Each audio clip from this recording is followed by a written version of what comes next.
حد فيكم يا صحابي يعرف قصة البيت المهجور اللي كل الأولاد الصغيرين بيقولوا عليه فيه عفاريت؟ في الحكاية دي هحكي لكم قصة البيت المهجور كلها. كان يا مكان في شارعنا القديم كان في بيت كبير بابه خشب ولونه أسود، والشبابيك كانت دايما مقفولة. كل الولاد اللي في الشارع كانوا بيقولوا إن البيت ده مسكون بالعفاريت، لكن بطل قصتنا يوسف كان دايما بيقول مفيش حاجة اسمها عفاريت، أكيد في سر ورا البيت ده. وفي يوم من الأيام يوسف كان بيلعب كورة وفجأة بوم، الكورة طارت ودخلت من شباك البيت المسكون. يوسف وقف مكانه وقلبه كان بيترعش من كتر الخوف، وكان صوت قلبه عالي دب دب دب.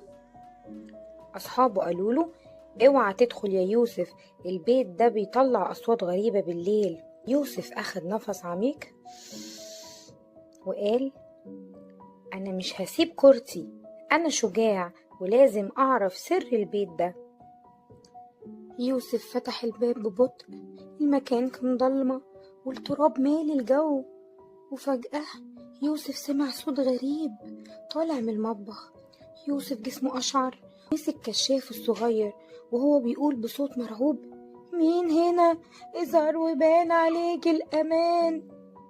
يوسف مشي ورا الصوت لحد ما وصل لأوضة قديمة ولقى، تخيلوا كده يا أصحابي، لقى إيه؟ لقى قطة صغنونة وجميلة جدا، بس رجليها كانت مزنوقة تحت صندوق خشب قديم وكبير ومش عارفة تخرج وعمالة تعيط. يوسف بابتسامة قال ايه الخبر؟ طلعت انتي العفريت اللي مخوف الشارع كله.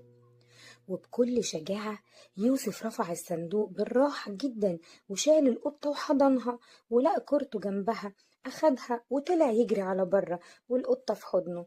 ولما يوسف طلع أصحابه اتفاجئوا جدا. يوسف حكى لهم إن الخوف مجرد فكرة في دماغنا، وإننا لو فكرنا بعقلنا هنلاقي إن أغلب الحاجات اللي بنخاف منها ملهاش وجود. ومن يومها يوسف والقطة بسبوسة أصحاب، والبيت المهجور مبقاش حد بيخاف منه، لأنهم عرفوا إن الأصوات المرعبة دي كانت مجرد قطة محتاجة مساعدة. وعشان كده يا أصحابي مينفعش نخاف من حاجة وهي أصلا ملهاش وجود.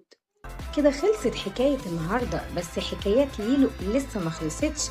عشان تكون بطل معانا في حكايات ليلو اعمل لايك ومتابعة واستنوني في حدوتة جديدة.